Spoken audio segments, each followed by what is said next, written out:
Premium servers released a few days ago in the ongoing battle against cheaters in Rust, and there's signs of the jungle update getting prepared for release. The first high external wall skins have been merged to main staging, with some fixes and balancing changes to the chicken coop and the bees. The heater and sprinkler are getting a visualization for the range that they cover, and the huge crafting update which we've covered in previous videos released this month. And if you want to know exactly what was released, things that were improved, and changes and fixes that were made, make sure you go head over to the blog on the Facepunch website so you can read all the details for yourself.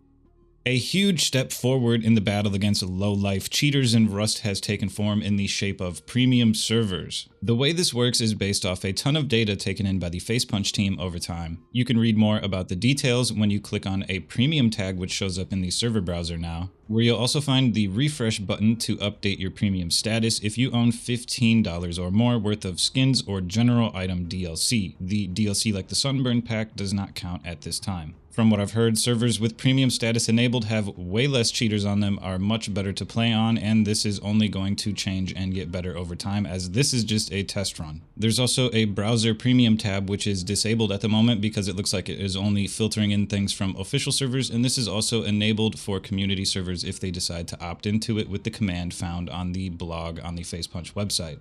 There's also a new filter for the premium servers over in the left side that you can turn on or off, and it doesn't appear to be working just yet in the community tab, but when you turn it on, the official tab puts all of the premium servers up at the top so you don't have to scroll through and look for them. Also, something to keep in mind is that the Facepunch servers recently had all of their hardware updated. Battlemetric data of players is not traced on Battlemetrics on Facepunch servers, which now makes premium-enabled Facepunch servers some of the best official vanilla servers to play in the game.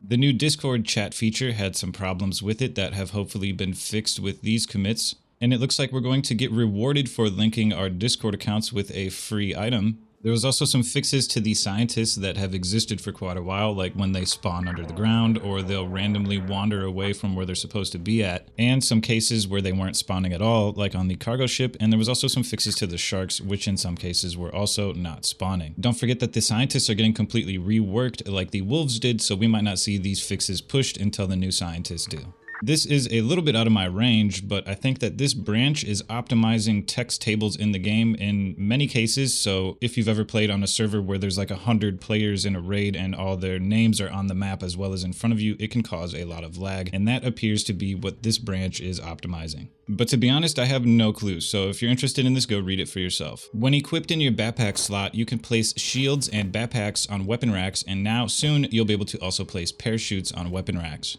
Now that we finally have our triangle planters and flowers to grow in them, we need to make sure that they're watered and heated properly. So the sprinkler and the heater are getting these visualizations of the range that they cover. You can see here that this is the range of the heater, and this is the sprinkler, which is more of a cone. But if for some reason you're very tilted by this, there's a convar that's also been added so that you can disable it once it's released.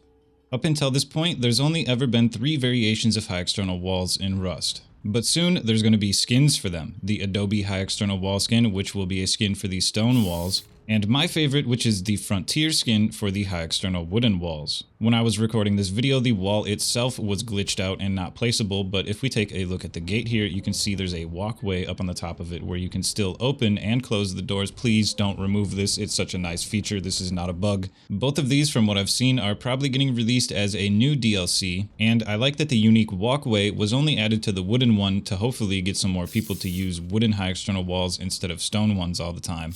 Also, since the walls are now skinnable, there's some bugs that come along with it, so there's going to be a fix for this. If you have a ladder on it, if there's like a C4 thrown on it, or if the wall has taken damage recently, you're not going to be able to skin it. You can see this fix has not been yet merged to the main staging, and you can see here before the fix has been pushed out the reason that's behind it.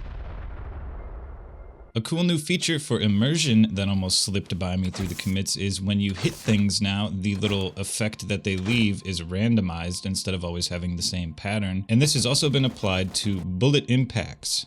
Very nice. Another addition that is very nice is 2 new commands that have been added for killing spawned players, which is extremely useful for making thumbnails, testing things out, and making cinematics. There's one that you can bind to a key to kill a specific player that you're looking at, and also one that will kill all spawned players within a radius around you. There's also been a fix to the ent kill command, which has had some issues for a while with destroying things that are behind gibs. If you're a user of the new copy-paste feature, you should go check out the copy-paste client-side fixes branch because there's been a lot of changes to it that are going to probably get pushed out soon. There's also a new creative command coming soon called always on, and as the name implies, this allows you to do things like keep furnaces always on without fuel. Bee swarms and beehives have had a few balancing changes and fixes to them. The temperature now shows you in degrees where it's at. There's a little green thing down here that lets you know when honeycomb is being produced, and the max XP of a nucleus is now whatever grade 1 starts at. Most clothing will now offer protection against bee swarms, drastically reducing the amount of damage they do per tick. You can see here I am fully clothed and I'm taking around 2 damage per tick, and if I take everything off it goes up to around 4. And here's the commits associated with it if you want to see everything exactly. There's a small visual change coming to spoiled food items, and they'll now have a durability bar on them to help you better keep track of when your food's gonna spoil. Chicken coops have had some pretty big changes, the first being a new little question mark over here, which when you hover it shows you all the food that you can feed to your chickens. Your chicks will now spawn with 20 to 40% of their needs met, which means if you don't start taking care of them and feed them immediately, they could start taking damage. As long as your chicken coop is within your TC building privilege, other players not authorized will no longer be able to change your chickens' names, and you're going to have to stop neglecting your chickens and take better care of them because it's going to require 75% of their needs to be met in order for them to produce eggs, which is in line with when the green face turns happy. And here's the commits associated with these changes in case you wanted to take a read for yourself. The new animals coming with the jungle update have been merged to a private Ox 3 branch. And the senior film artist has merged a bunch of the jungle stuff into the media projects folder, which is a good sign that it's going to be released soon, but does not confirm anything. Although one of the folders is labeled April, I have a feeling it's probably going to release sometime this summer, and they're just getting prepared for it because it's such a large project. In case you're not up to date with what this means, the jungle update is going to bring a whole new biome with new foliage, new trees, new animals like crocodiles, tigers, panthers, and snakes, new monuments, and I'm sure some new DLC, as well as vines, which appear like they're going to procedurally generate on trees. You'll be able to swing through them and have the ability to throw them. There's also going to be some weapons like the boomerang and a blow dart, and hopefully this will all get merged to the Ox 2 staging branch in the next few weeks or couple months so we can take a look at it for ourselves.